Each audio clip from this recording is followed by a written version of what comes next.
We are nursing academy. मैं राजेंद्र सिंह आपका बहुत बहुत स्वागत करता हूँ। आज फिर से कुछ रिसेंट और रिपीट क्वेश्चन लेके आया हूँ मैं, जो एमओएस डीएचए हार्ड एग्जामों में पीछे बहुत बार आ चुके हैं और इसी मई मंथ में दोबारा से रिपीट हुए हैं। तो सारे के सारे क्वेश्चन इंपॉर्टेंट है, तो शुरू से एंड तक बने रहिएगा। वीडियो को लाइक कर दीजिएगा, शेयर कर दीजिएगा, एंड जिन्होंने भी चैनल को सब्सक्राइब नहीं किया एक बार सब्सक्राइब कर दीजिएगा, एंड प्रेस बेल आइकन को प्रेस कर लीजिएगा ताकि सबसे पहले वीडियो आपको मिल सके। तो कल हमने होमवर्क नहीं दिया था, होमवर्क की जगह वो आंसर गलती से उसी में रह गया था, तो वो आपको मिल ही गया था। तो आज चलते हैं अब नए क्वेश्चंस के ऊपर, ठीक है। आज का अपना फर्स्ट क्वेश्चन है, which of the following principle define that the nurse should not allowing personal belief और फीलिंग और प्रेशर फ्रॉम अदर और patients to affect decision that are made. Option देखें, A subjectivity, option B objectivity, C reliability, option D validity. कौन सा ethical principal यहाँ पे define किया गया है, ये पूछा इसमें। सऊदी प्रोमेट्रिक के साथ साथ में हार्ड के एग्जाम में आया एंड कतर के एग्जाम में आया है इसी मई मंथ में।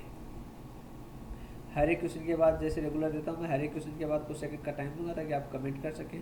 कमेंट आप करेंगे तो आपका बेनिफिट ये है कि आपको प्रैक्टिस होती रहेगी, साथ साथ में यदि गलत कमेंट भी किया आपने, गलत आंसर भी दिया तो आगे लिख के भी याद रह जाएगा। तो कमेंट सबने करना है, ओके। तो यहाँ पे कौन सा एथिकल प्रिंसिपल यूज किया गया है, यहाँ पे है ऑब्जेक्टिविटी, ओके। यहाँ पे करेक्ट आंसर होगा option B, okay. Next question second number, which of the following is position that increase heart murmur. कौन सी पोजीशन है जो हार्ट मर्मर को इंक्रीज करती है। ऑप्शन देखें, A Trendelenburg position, B high Fowler, C sideline, D none of these. कौन सी पोजीशन है जो हार्ट मर्मर को इंक्रीज करती है। हार्ट मर्मर पे इसी में मतलब में सऊदी प्रोमेट्रिक के साथ साथ डीएचए एग्जाम में भी क्वेश्चन आया है, हार्ट के एग्जाम में भी आया है एंड ओमान के एग्जाम में भी आया है। हार्ट मर्मर के ऊपर क्वेश्चन आया है। कौन सी पोजीशन देंगे, तो यहाँ पे अपना करेक्ट आंसर होगा, यहाँ पे देंगे टेंडलबर्ग पोजीशन, ठीक है। यहाँ पे करेक्ट आंसर होगा option A Trendelenburg position, okay. Next question 3 number, the head nurse ensure that nursing staff giving nursing care to patient according to criteria, what is this consider। Option देखें, A give orders, option B supervisor, C delegation, D leading.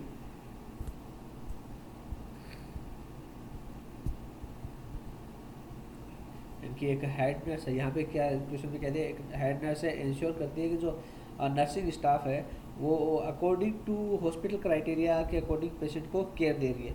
तो ये चीज़ क्या consider करती है। ये Saudi Prometric के साथ साथ में डीएचए के एग्जाम में, हार्ट के एग्जाम में आया है इसी मई मंथ में। तो ये क्या कंसिडर करती है, ये करती है लीडिंग को कंसिडर करती है, ठीक है। क्योंकि क्या हेड नर्स है इंश्योर कर रही है, लीड कर रही है उनको, ओके। यहाँ पे करेक्ट आंसर होगा option D leading. Next question 4 number, amenorrhea for 5 week and breast tenderness, what should she do now.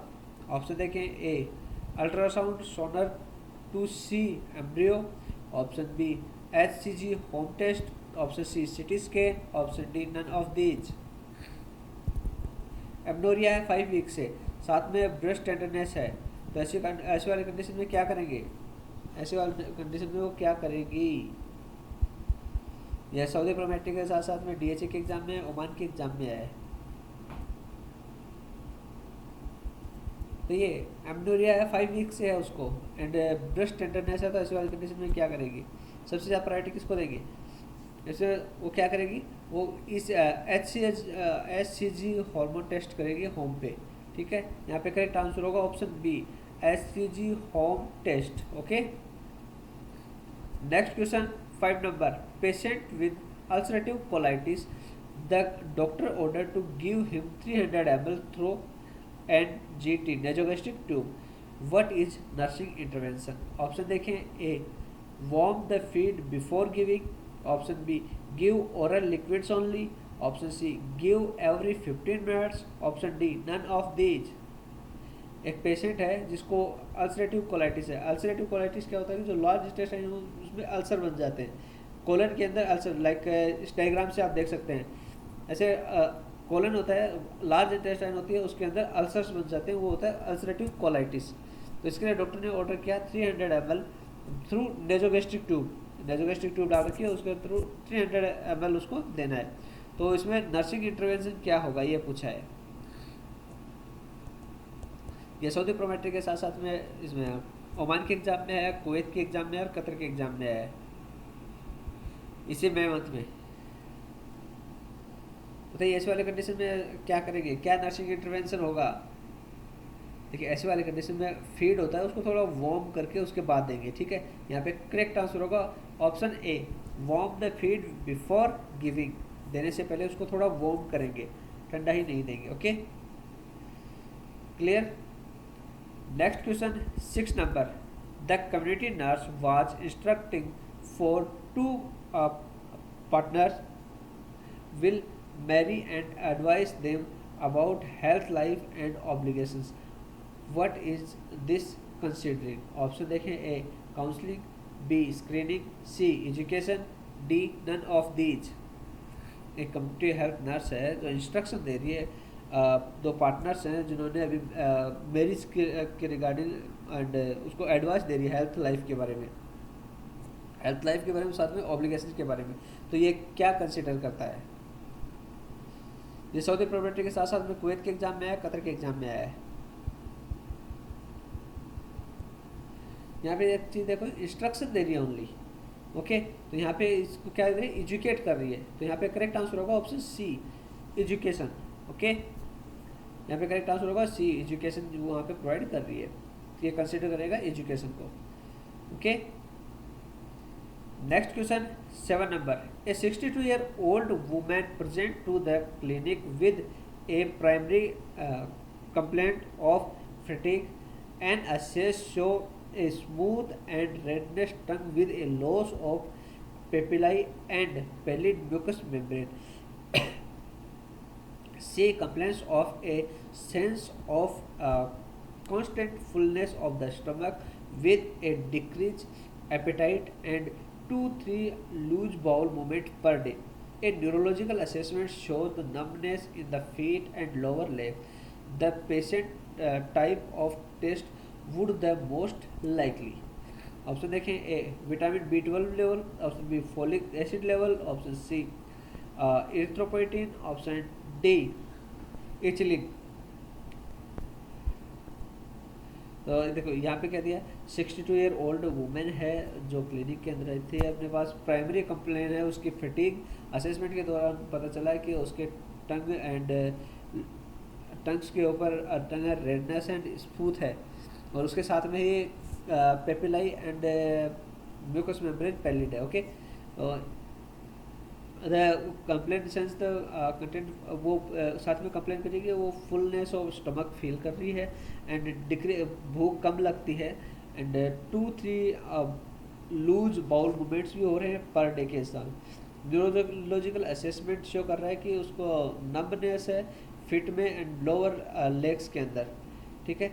तो इसमें patient type of the test would the most likely, कौन सा टेस्ट पेशेंट का हम करवाएंगे, मोस्ट लाइकली कौन सा टेस्ट करवाएंगे हम।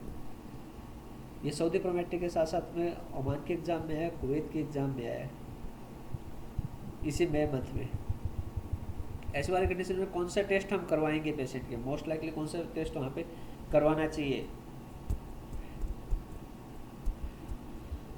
देखिए ऐसे वाले कंडीशन में ये सारे के सारे जैसे नंबनेस वगैरह आती है, ये आती है विटामिन B12 की कमी से, ठीक है। तो यहाँ पे सबसे प्रायोरिटी देंगे हम ऑप्शन ए को, विटामिन B12 लेवल वहाँ पे चेक करवाएंगे, ठीक है, टेस्ट करवाएंगे vitamin B12 level. Okay, next question 8 number, a nurse researcher wrote in her explanatory statement the researcher will use A questionnaires to measure nursing job satisfaction.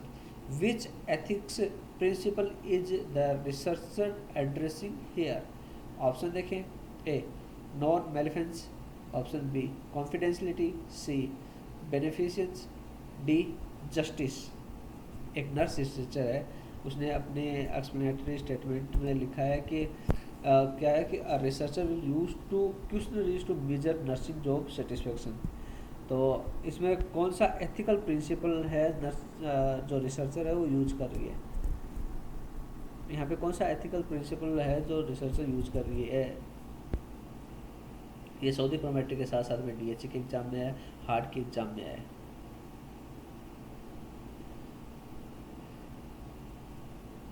यहाँ पे कौन सा एथिकल प्रिंसिपल यूज किया जा रहा है, यहाँ पे यूज किया जा रहा है जस्टिस, ठीक है, जस्टिफाई कर रहे हैं उसको। तो यहाँ पे करेक्ट आंसर होगा option D justice. Okay, next question 9 number, ABG reading was low pH, high PCO2, normal HCO3, what is interpretation.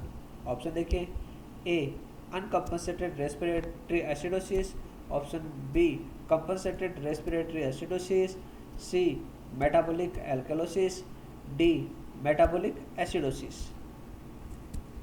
इनके एबीजी रिजल्ट आ रहे हैं, उसके अंदर पीएच लो जा रहा है एंड PCO2 है वो इंक्रीज है, प्लस HCO3 है वो नॉर्मल है। तो ऐसे वाली कंडीशन में ये कंडीशन क्या होगी, इसमें ये पूछा है। एसिड बेस बैलेंस में मैंने पूरा वीडियो बनाया है, वो मेरे ओल्ड वीडियोज में आपको मिल जाएगा, उसका लिंक भी मैं इसके डिस्क्रिप्शन में मैं दे दूंगा, तो वहाँ पे आप देख सकते हैं, ठीक है। डिस्क्रिप्शन में आप लिंक दिया हो, वो वहाँ पे आप पूरा एसिड बेस बैलेंस के बारे में डिटेल से देख सकते हैं, ठीक है। तो ऐसे वाले कंडीशन में क्या होगा, अनकम्पनसेटेड रेस्पिरेटरी एसिडोसिस यहाँ पे देखने को मिलेगा। यहाँ पे क्या होगा, अनकम्पनसेटेड रेस्पिरेटरी एसिडोसिस। ये सारी की सारी चीज़ मैंने एक्सप्लेन करी है उस वीडियो को, एसिड बेस बैलेंस को समझने के लिए उस वीडियो को एक बार जरूर देख लें, ठीक है। Next question 10 number, A 57-year-old woman present with complaint of pain in the bone of her toes, foot and swelling on knees. What type of musculoskeletal disorder is most likely? Option देखें, A rheumatoid arthritis, option B osteomyelitis, option C osteoarthritis, option D gout. 57-year-old women है, अपने पास आई है तो complain करी है pain on bones, bone of toes, foot and knees के अंदर स्वेलिंग के लिए। तो ये किस टाइप का मस्कुलोस्केलेटल डिसऑर्डर है, यानी कि किस मस्कुलोस्केलेटल डिसऑर्डर के ये सिम्टम्स हैं, मोस्ट लाइकली किस में आते हैं ये सिम्टम्स, ये पूछा है इसमें।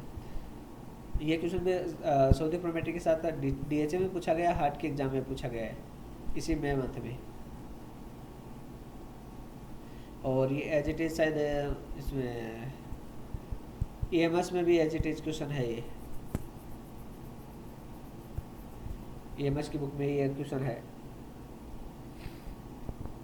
तो देखो यहाँ पे क्या हो रहा है, टोज, फुट एंड नीज में स्वेलिंग है, तो यहाँ पे ऐसे वाले सिम्टम का किसकी वजह से आते हैं, गॉट की वजह से आते हैं, ठीक है। यहाँ पे करेक्ट आंसर होगा अपना ऑप्शन डी गॉट। ओके, एक इन्फॉर्मेशन इंडियंस के लिए, सभी इंडियंस के लिए एक इन्फॉर्मेशन है कि ये एक यूट्यूब चैनल है VS सर की पाठशाला, इसका लिंक मैं आपको मेरे डिस्क्रिप्शन में दिया हुआ है। यहाँ पे आप के जैसे बड़े भाई है, छोटे भाई, सिस्टर, कोई भी आपके रिलेटिव हैं, वो SSC की RS की रीट की फर्स्ट ग्रेड सेकंड ग्रेड की तैयारी करना चाहते हैं, तो वो इस यूट्यूब चैनल को ज्वाइन कर सकते हैं। इसके अंदर आपको कम्प्लीटली नॉलेज मिलेगा, आपको कोई चार्जर नहीं है इसके अंदर। SSC के अंदर यहाँ पे ऑल स्टेट एग्जाम्स के अंदर like general science, political science, economics and general knowledge के रिगार्डिंग कंप्लीट कोर्स मिलेगा, कंप्लीट हैंड रिटन। आप इनका टेलीग्राम चैनल है, उसका लिंक भी मैं इसके डिस्क्रिप्शन में दे दूँगा। तो ऑल हैंड रिटन नोट्स, विजय सर के हैंड रिटन नोट्स आपको इसके अंदर आपको मिल जाएंगे, वो इस टेलीग्राम पे आपको मिल जाएंगे। साथ साथ में इसमें ये है कि आप एज ए ऑफलाइन क्लास होती है वैसे ही ये ऑनलाइन क्लास लेते हैं, तो उसमें साथ साथ आप नोट्स भी बना सकते हैं। इसमें एसएससी के अलावा आरएस के एग्ज़ाम के लिए इसमें पॉलिटिकल साइंस एंड टेक्नोलॉजी के ऊपर आपको कंप्लीट नॉलेज मिलेगा। एंड रीट की फर्स्ट एंड सेकंड ग्रेड के एग्ज़ाम है, उनके लिए political science and current affairs के लिए कंप्लीट कोर्स आपको इसमें देखने को मिलेगा। तो आप इसको आज ही ज्वाइन कर लीजिए, आपके जो भी रिलेटिव्स हैं उनको बोलिए आज ही ज्वाइन करके आप उनसे रेगुलर क्लासें ले सकते हैं। लाइक ये ऐसी है कि रेगुलर क्लासें हैं, डेली की डेली क्लासें हैं, एज ए ऑफलाइन क्लास जैसे होती है क्लास के अंदर, वैसे कि वैसे आपको यूट्यूब पे क्लास देखने को मिलेगी। उसके साथ साथ आपको नोट्स लिखवाएंगे भी, और हैंड रिटन नोट्स के लिए आप टेलीग्राम इनका टेलीग्राम चैनल है, वो उसका लिंक मैं डिस्क्रिप्शन में दे रहा हूँ, तो वहाँ से आप टेलीग्राम पे इनके हैंड रिटन नोट्स भी वहाँ पे ले सकते हैं आप। ठीक है, ओके, चलते हैं अपने क्वेश्चन के ऊपर वापस। Question number 11, a 24-year-old woman diagnosed as having hemolytic anemia, physician ordered to transfer 1 unit of packed red cell transfuse that the patient start flushing and complaint of dyspnea, generalized body itching। Lab result उनका आ रहा है कि haemoglobin 130 आ रहा है, जहाँ पे normal range होता है 142 टू 176 ग्राम पर डीएल। और WBC आ रहा है इनका 4.5, जहाँ नॉर्मल रेंज दिया है 4 टू 10.5। RBC आ रहा है यहाँ पे 3, नॉर्मल रेंज होता है 3.8 to 5.1। Which of the following nursing diagnosis related to blood and occluded the patient's problem. Option देखिए, A transfusion reaction, option B hypovolemic shock, option C fluid overloaded, option D bacteria. एक 24-year-old women है जिसका diagnosis जो है hemolytic and physician ने उसको order किया है ट्रांसफ्यूज 1 यूनिट ऑफ PRBC। ठीक है, ट्रांसफ्यूज चल रहा है, तो पेशेंट उसके दौरान कंप्लेन कर रहा है डिस्निया की, जनरलाइज्ड बॉडी इचिंग की। लैब रिजल्ट आप देख पा रहे हैं, इसमें HB लेवल थोड़ा कम है, RBC कम है, WBC नॉर्मल। तो ऐसे वाले कंडीशन में क्या नर्सिंग डायग्नोसिस होगा, ये पूछा है इसके अंदर। ये सऊदी प्रोमेट्री के साथ साथ में DHA के एग्जाम में आ चुका है, ओमान के एग्जाम में आया है इसी मई मंथ में। बताइए,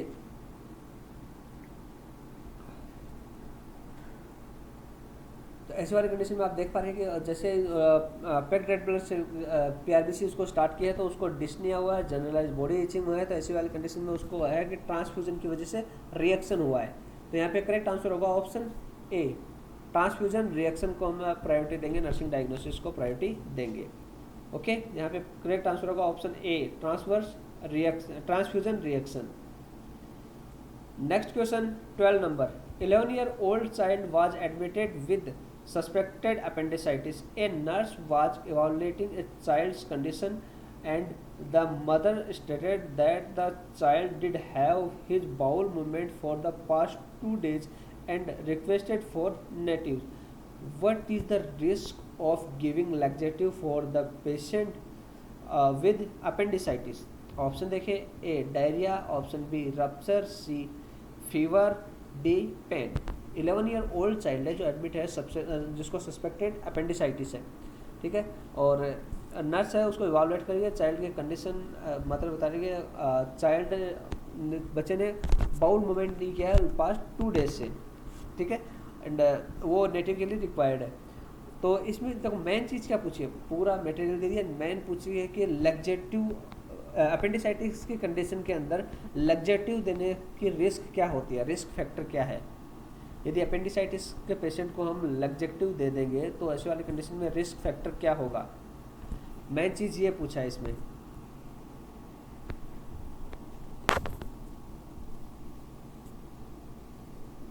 अपेंडिसाइटिस कंडीशन में यदि लैक्सेटिव दे देंगे तो ऐसे वाले कंडीशन में रिस्क फैक्टर क्या होगा, क्या रिस्क हो सकती है।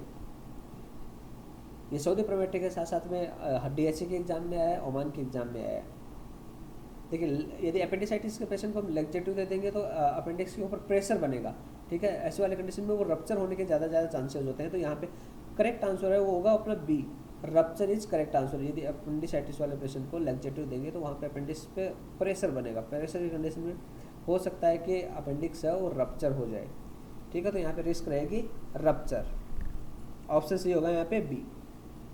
Okay, next question 30 number, patient come to emergency room complain from blood in stool, what is the most common diagnosis?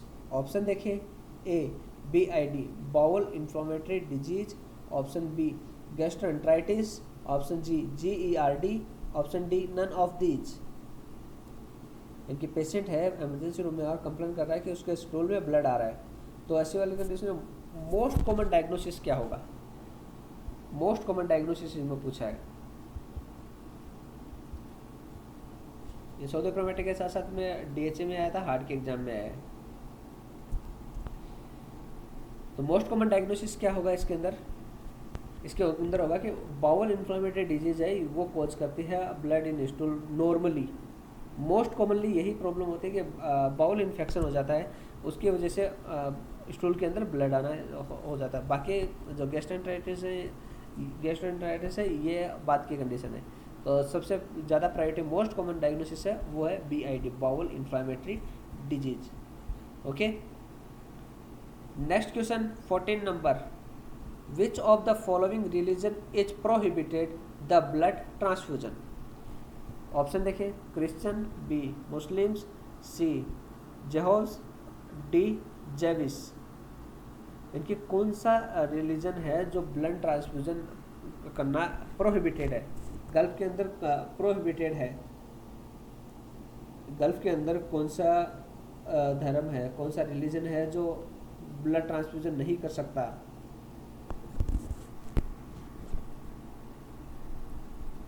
ये पहले भी कई बार पूछा गया है, अभी सऊदी प्रोमेट्रिक के साथ साथ में इसमें कुवैत के एग्जाम में पूछा गया था। कौन सा रिलीजन है जो प्रोहिबिटेड है ब्लड ट्रांसफ्यूजन के लिए? आपने यहूदी का नाम सुना होगा।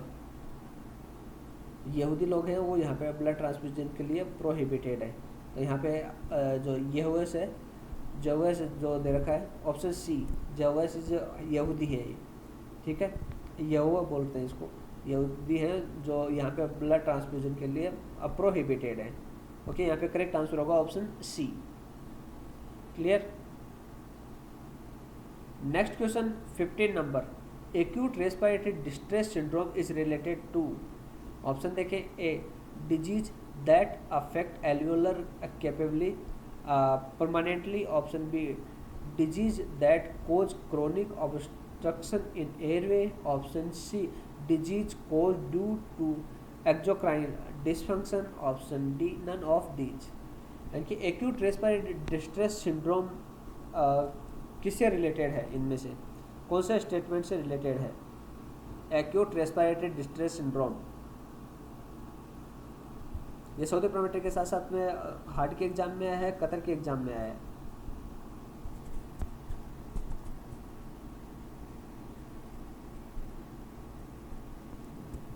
एक्यूट रेस्पिरेटरी डिस्ट्रेस सिंड्रोम किससे रिलेटेड है? यह है कि अब एक्यूट रेस्पिरेटरी डिस्ट्रेस सिंड्रोम होता है, उसके अंदर एल्विलाई होती हैं, लंग्स के अंदर जो एल्विलाई होती हैं वो डैमेज हो जाती हैं, वो कैपेबल नहीं रहती हैं कि वो ऑक्सीजन को एब्जॉर्ब कर सके। ठीक है, तो यहाँ पे करेक्ट आंसर होगा option A, disease that affect alveolar capably permanently, यानी कि जो एल्विलाई हैं वो कैपेबल नहीं रहती हैं फंक्शन करने के लिए प्रॉपरली। ओके, तो यहाँ पे करेक्ट आंसर है option A. Clear. Next question 16 number, talking with parent of a child with down syndrome, which of the following would the appropriate goal for the care of the child? Option देखें, ए encourage more lenient behavior limit for the choice, option B teaching the child something new each day, option C achieving age appropriate social skills, option D encourage self care skills in the child। एक nurse है, वो एक देख रही है कि एक बच्चा है वो पेरेंट के साथ आया जिसको डाउन सिंड्रोम है, तो इसमें पूछा कि विच of the following is appropriate goal for the care of this child, इस बच्चे के केयर करने के लिए अप्रोप्रिएट गोल क्या होगा। डाउन सिंड्रोम क्या होता है? डाउन सिंड्रोम होता है एक, ये जेनेटिक कंडीशन होती है जिसके अंदर की एक एक्स्ट्रा क्रोमोसोम पैदा जन्म से ही एट बॉर्न, जब बच्चा बॉर्न होता है तब से उसमें एक एक्स्ट्रा क्रोमोसोम पाया जाता है। नॉर्मली 46 होता है, उसमें 47 पाए जाते हैं, ठीक है। वो वैसे कोई प्रॉब्लम नहीं करता है और रेगुलर लाइफ अपनी जीते हैं, ठीक है। डाउन सिंड्रोम वाले, डाउन सिंड्रोम में क्या होता है, एक एक्स्ट्रा जीन पाया जाता है, क्रोमोसोम। डाउन सिंड्रोम पे ये सऊदी प्रोमेट्रिक के साथ साथ में हार्ट के एग्जाम में भी क्वेश्चन आया, ओमान के एग्जाम में भी आया, कतर के एग्जाम में भी आया। हाँ, डाउन सिंड्रोम पे इसी मई मंथ में इतने क्वेश्चन आए हैं। तो यहाँ पे करेक्ट आंसर क्या होगा अपना, achieving as appropriate social skills, option होगा सी, ठीक है। यहाँ पे करेक्ट आंसर होगा option C, achieve as appropriate social skills, okay. Next question 17 number, a female patient is diagnosed with deep vein thrombosis, which nursing diagnosis should receive the highest priority at this time? Option देखें, A alter peripheral tissue perfusion related to venous cognitions, option B fluid volume excesses related to peripheral vascular disease, option C impaired gas exchange related to increased blood flow, option D risk for injury related to edema।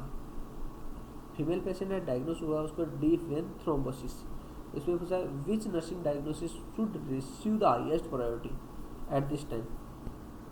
क्योंकि deep vein thrombosis वाला patient है तो इसको highest priority कौन से nursing diagnosis को देंगे इस टाइम पे।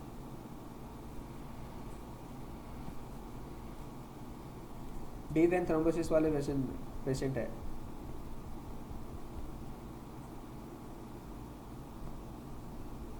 हाईएस्ट प्रायोरिटी किस चीज़ को देंगे।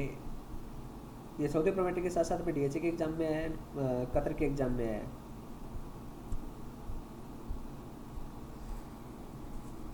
देखिए ऐसे वाले कंडीशन में डी वेन थ्रोम्बोसिस है जहाँ पे हाईएस्ट प्रायोरिटी है वो देंगे altered peripheral tissue perfusion related to venous congestions. यहाँ पे करेक्ट आंसर होगा ऑप्शन ए, ठीक है। यहाँ पे करेक्ट आंसर होगा option A, altered peripheral tissue perfusion related to venous congestions, clear. Next question 18 number, 30-year-old man is admitted to the neurology ward for the surgical evaluation of depressed skull fracture. He has episodic severe headache and seizure and is unable to concentrate. Which of the following initial nursing problem need more attention? Option देखें, ए disturbed communication and irritability, option B pain management and comfort measure, option C disturbed coping and anger spells, option D risk of injury to seizure। एक 30-year-old man है जो अपने पास admit है कहाँ, neurology ward के अंदर, जिसको सर्जिकल इवाल्यूएशन में डिप्रेस्ड स्कल फ्रैक्चर का सर्जिकल इवाल्यूएशन हुआ है। इसको यानी कि सीवियर हेडेक एंड सीजर्स आते हैं एंड वो कंसंट्रेट करने में अनेबल है। तो इसमें पूछा कि initial nursing problem need to attention, यानी कि इनमें से कौन सी इनिशियल नर्सिंग प्रॉब्लम है जिसको हम सबसे ज़्यादा अटेंशन देंगे। इनिशियल नर्सिंग प्रॉब्लम कौन सी है जिनमें से जिसको हम सबसे ज़्यादा अटेंशन देंगे, सबसे ज़्यादा ध्यान देंगे। ये सऊदी प्रोमेट्रिक के साथ साथ में डीएचए के एग्जाम में या हार्ट के एग्जाम में आ चुका है इसी मंथ में। कौन से हम इनिशियल अटेंशन देंगे, मोर अटेंशन कौन से नर्सिंग प्रॉब्लम को देंगे। तो यहाँ पे जो सीजर्स आ रहे हैं उसकी वजह से कोई इंजरी हो तो इसको हम सबसे ज़्यादा अटेंशन देंगे। यहाँ पे करेक्ट आंसर होगा option D, risk of injury to seizures, seizure की वजह से कोई इंजरी ना हो फर्दर, उसको हम सबसे ज़्यादा अटेंशन देंगे, okay. Next question 19 number, how can the nurse give health education to prevent और reduce sinusitis by health education. Option देखें, A increase carbohydrate intake, option B avoid travel with airplane, option C increase fluid intake, option D none of these.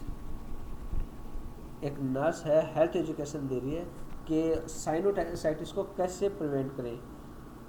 तो इसमें कौन सी health education है जो sinusitis को reduce कर सकते हैं। हेल्थ एजुकेशन के जरिए साइनोसाइटिस को कैसे रिड्यूस कर सकते हैं ये बताया इसमें।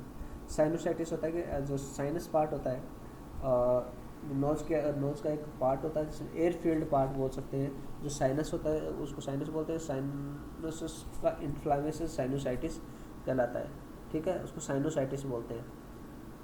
तो ऐसे वाले कंडीशन में क्या हेल्थ एजुकेशन करेंगे, उसको प्रिवेंट करने के लिए, प्रिवेंट और रिड्यूस करने के लिए क्या करेंगे। ये सऊदी प्रोमेट्रिक के साथ साथ में हार्ट के एग्ज़ाम में आया एंड कुवैत के एग्ज़ाम में आया इसी मई मंथ में। तो उसको क्या एजुकेशन देंगे हम, उसको देंगे कि वो एरोप्लेन के अंदर ट्रेवल ना करे, ठीक है। तो यहाँ पे करेक्ट आंसर है होगा option B, avoid travel with aeroplane. Okay, aeroplane के अंदर ट्रेवल नहीं करना है उसको, एरोप्लेन में ट्रेवल करना अवॉइड करना है उसको। यहाँ पे करेक्ट आंसर होगा option B. Next question 20 number, A 40-year-old female is diagnosed with chlamydia with no sign and symptom. ऐसे वाले कंडीशन को क्या कहेंगे। ऑप्शन देखें, A sub clinical stage, option B susceptibility, option B clinical stage, option D none of these. 40-year female patient है जिसको diagnosis हुआ chlamydia but उसको कोई साइन एंड सिम्टम नहीं है, तो ये कंडीशन कौन सी स्टेज है। ये सऊदी प्रोमेट्रिक के साथ साथ में डीएचए में भी आया, हार्ट के एग्जाम में भी आया है और मार्च के महीने में ये ओमान के एग्जाम में भी आया था।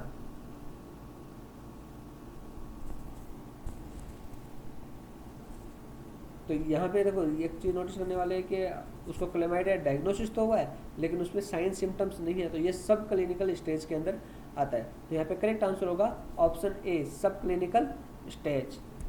Okay, clear. ये आपका होमवर्क, इसका सभी ने कमेंट करना है, इसका मैं आंसर कल दूंगा यार, लेकिन आपने आज ही कमेंट करना है इसका, ठीक है। सबको सब कमेंट करेंगे, आप गूगल कर सकते हैं, बुक शेयर कर सकते हैं, उसके अकॉर्डिंग आपने करेक्ट आंसर इसका देना है। Okay, thank you for watching my video. I hope ये सारे क्वेश्चन आपके लिए यूजफुल हो, तो प्लीज़ एक बार लाइक कर दीजिएगा, शेयर कर दीजिएगा, जिन्होंने चैनल को सब्सक्राइब नहीं किया सब्सक्राइब कर दीजिएगा and press the bell icon for further notification. कोई भी क्वेरी होती है आप मुझे कांटेक्ट कर सकते हैं, मेरा व्हाट्सअप नंबर यहाँ पे दिया हुआ है, यहाँ पे मुझे डायरेक्ट कांटेक्ट कर सकते हैं। किसी भी टाइप की हेल्प चाहिए है, किसी भी टाइप ऑल ओवर गल्फ के लिए आपको प्रोसेस करवाना है या स्टडी मटेरियल चाहिए तो उसके लिए भी आप मुझे कांटेक्ट कर सकते हैं। कल फिर से मिलेंगे कुछ नए और इम्पोर्टेंट क्वेश्चंस के साथ एंड आपका इसी टाइम पे मिलना होगा कल भी। कल फिर से मिलेंगे कुछ recorded video and important question के साथ। तब तक के लिए गुड बाय।